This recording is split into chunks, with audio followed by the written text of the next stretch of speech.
Hello everyone and welcome back to the channel. Today we're going to go over a requested build, which is a stamina Nightblade Tank, or just a Nightblade Tank in general. Now these sets are kind of really hard to farm, so if you ain't got them, I'll go over a couple other sets that are quick and easy to get, and I'll give you my thoughts on the Nightblade Tank at the end of the video as well.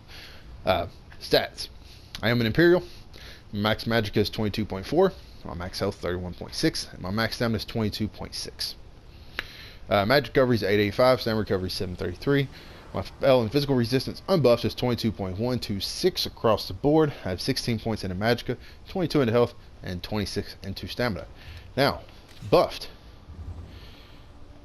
I am setting at 28.726 across the board. Now, I do hit cap resistance with the monster set. I'll go over that shortly. Food that I'm running is basic tri-stat food, or not tri-stat food. And the boon I'm running is the tower, which gives me increase your max stamina. Now, I have been scratched by a werewolf. I'm not an actual werewolf. If you would be anything on this build, I highly recommend a vampire. It'll give you more magic recovery, plus it'll help with the sets that we're running. But it's not necessarily needed, so it's up to you. It's your choice, dealer's choice. I did it without vampirism because I know some people don't like the way it looked, or it makes their character look, so this was the results that I got without it. First 5-piece set that I'm running is Master Architect. I'm running sword, just sword. The shield's another set, the other 5-piece set. I'm running 2 infused weapons with Crusher enchant on both. And what Master Architect does, gives you max Magicka, gives you Minor Slayer, which isn't necessarily needed because you are a tank.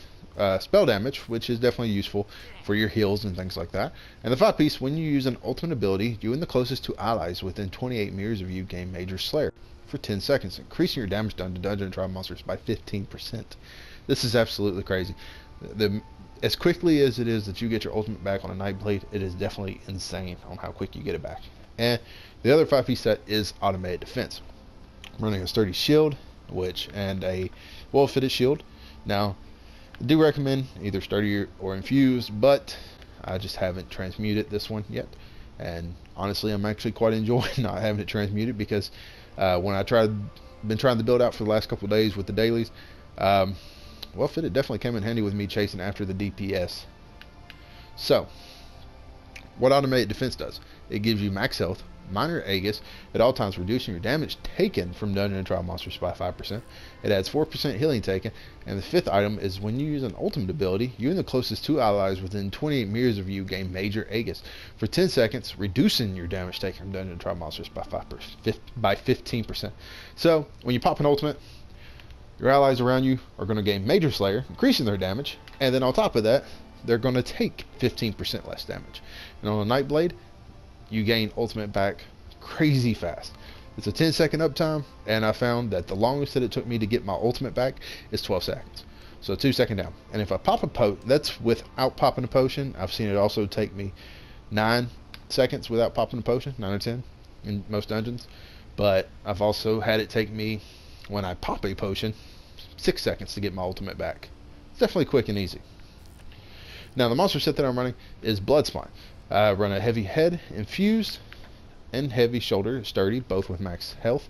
And what Bloodspine does is it gives you stamina recovery. And 2-piece, when you take damage, you have a 6% chance to generate 14 ultimate, increase your physical and spell resistance by 6.2k for 6 seconds. This effect can occur once every 6 seconds. With this, with where our stats is, at 2.8k was our physical and spell resistance fully buffed. With this, it puts us over the 34k mark. So right above it. So we are above cap, just barely, but it definitely works out. Now, waist is a Master Architect Divine Sash, enchanted with max Magicka, but anybody that knows, getting Master Architect pieces and divines is very hard to do, so I just can't bring myself to transmute this to sturdy. But in a perfect world, both my shields would be Master Architect, but I cannot for the life of me get Master Architect shields. I've got a War Machine shields and War Machine weapons, but just not Master Architect shields. But I do find that Master Architect itself is better on an Imperial, at least, over War Machine, because as an Imperial, if I was to use War Machine with the robust jewelry, my stamina is around 20, somewhere between 24 25k, where my max magicka drops to like 17. So at least with Master Architect, that magicka keeps my magicka and stamina pool very close together, because in Imperial you gain 12% max health and 12% max stamina is part of your passives. But anyways, sturdy gloves enchanted with max health, automated defense infuse the legs with max health, automated defense boots sturdy with max health, and then the Master Architect jewelry, 1 magic recovery and 2 shield play enchants to reduce the cost of bash by 304 and cost of block by 203.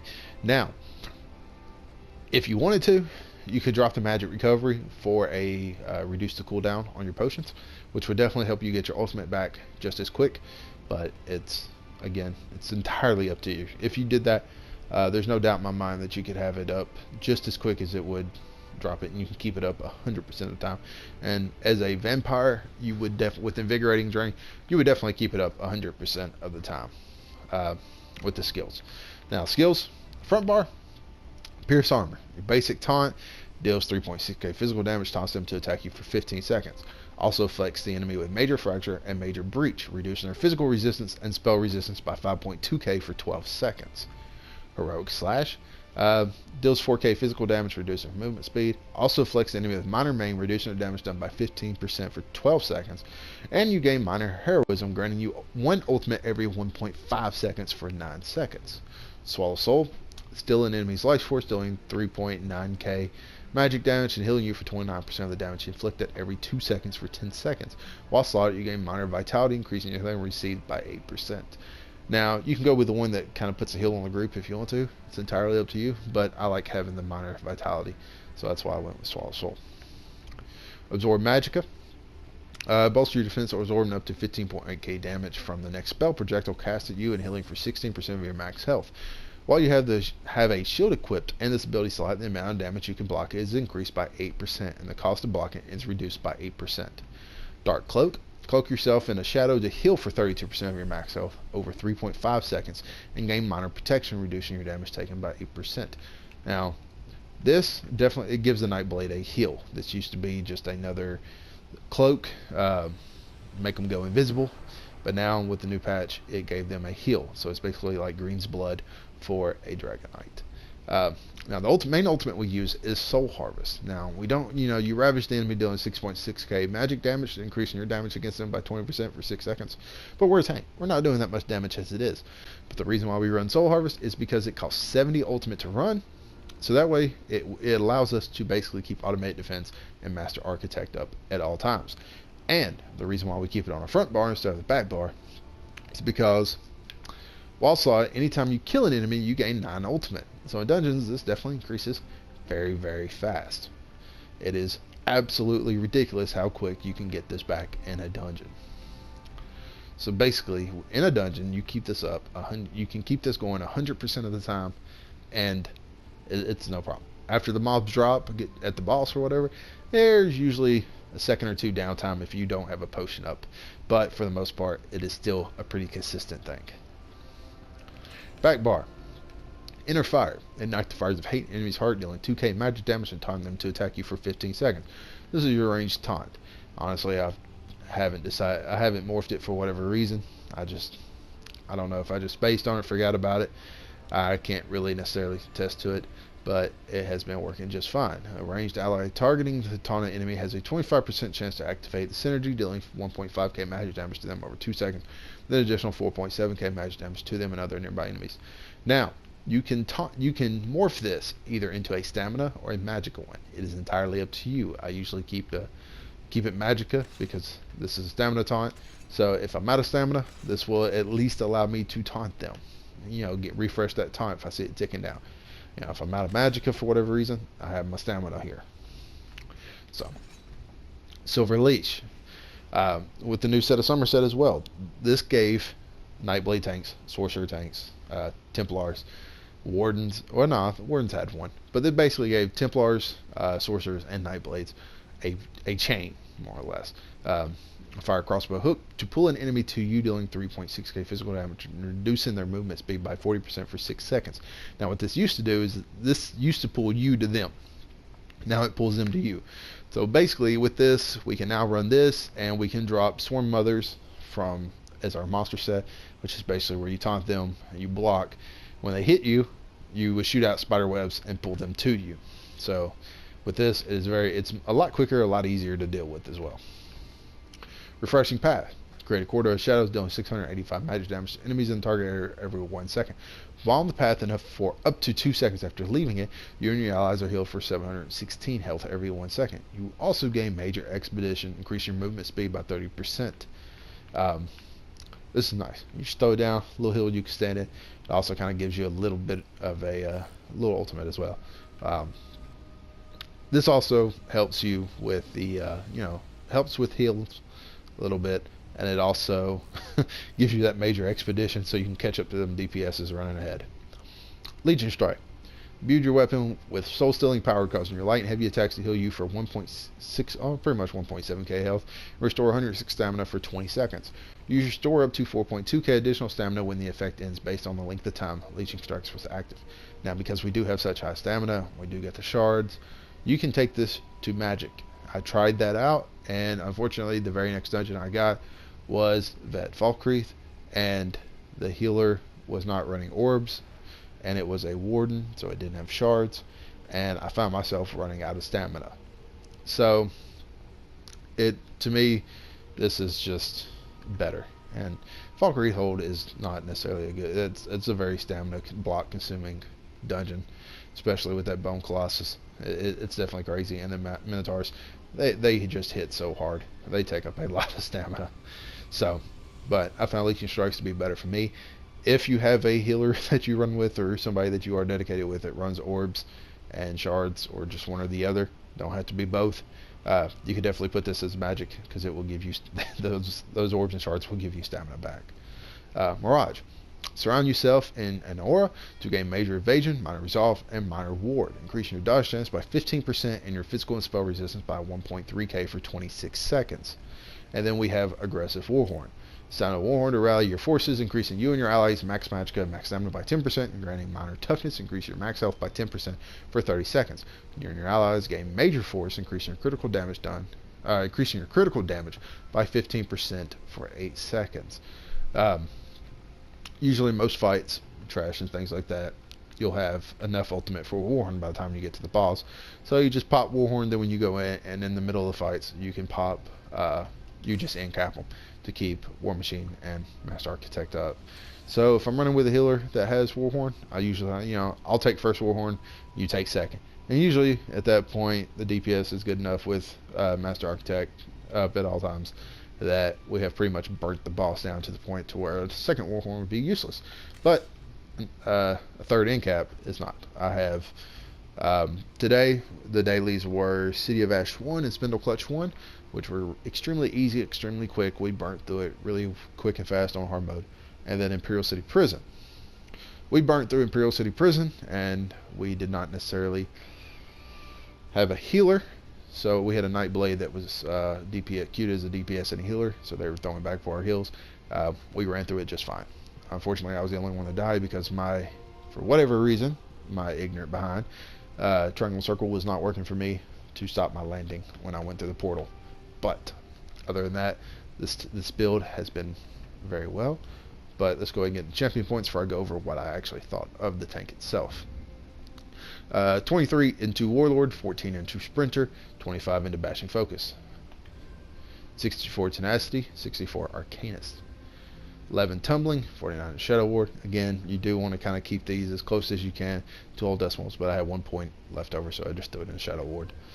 75 into Blessed, 35 here, 20 there, 16, 44, 23, 37. All this, it's if anything, I would put it here, but I would put 75 into Elfborn, or 100 into Elfborn, 100 into Blessed, and then just spread points around to where you feel like it's best needed. 33 into Spell Shield, 64 into Hardy, 64 into Elderman Defender, 56 into quick recovery, and 33 into heavy armor focus. Now basically heavy armor focus and spell shield, what this does is that it gives heavy armor focus gives you physical resistance while wearing 5 or more heavy armor, and spell shield just increases your spell resistance. This basically, I had it set up to where it would basically keep my resistances even across the board. For me, it's definitely, I like that a whole lot. Now, other sets that you could run with this, because you know, Halls of Fabrication is definitely a grind, and if you don't have a good solid group, you might not have all this. I would recommend Leeching and Nocturnal. You know, you heals for days. You're not gonna die. You know, Nocturnal, every time you dodge with major evasion, you're gonna heal consistently. You know, I've sat there and dodged heavy attacks in Fallen Grotto 1. The very last boss there, he goes to charge a big heavy attack, swung, he missed. I've had that happen a lot. I've stood in AoEs where people were just swinging weapons and dodging about every other hit. So, Nightblades in their dodge, major evasion is definitely nice. And with Leeching, it puts that little poison cloud around you, and it'll heal you pretty consistently. So you have a lot of heals coming in from that. And if you don't have Leeching, Nocturnal is a crafted set, so it's very, very easy to get. It's a 9 trait. It's crafted in Summerset, I want to say. Go with Plague Doctor. You'll have high health and good heals just from your armor sets alone. But instead of Blood Spawn with that, I would run Mighty Chudan. So that'll give you Mighty Chudan will give you, you know, spell resistance and physical resistance, a major ward and major resolve at all times, increasing your physical and spell resistance. So this will put you over the cap limit with that. So should be good. Or you can run Lord Warden, you know, spell resistance, and that will allow you to take points out of spell shield and heavy armor focus to help balance out that extra for the one piece, and put it into hardy elemental defender or wherever else you think you need it. It's up to you. Now, what I actually thought about this tank was that Nightblade, the ultimate regen, was absolutely crazy. Like I said, they are definitely good tanks. I mean, I dodged a lot, was able to take the hits, even through Falkreath Hold on Vet. But the one thing that bothered me a lot is that Nightblades do not have CC.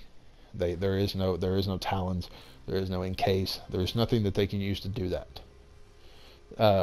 And that just, I guess, it just kind of bothered me with that. But outside of that, the tank worked amazingly well. No matter what setup I used, whether it was Nocturnal and Plague, Leeching and Nocturnal, or Leeching and Plague Doctor. But this was the best setup that I found to work for me. But that CC, not having CC definitely bothered me a lot more than I thought it would. But outside of that, the Nightblade Tank is definitely a fun build. It's definitely fun to play, but you spend a lot of time running around taunting things because of the fact you can't just CC it and then stand there and taunt it. So you've got to taunt it, pull it in, taunt it, you know, because if you don't, when you pull it in, if it's an archer standing off in the back, there's a good chance that it will run off and you wouldn't have taunted it, you know.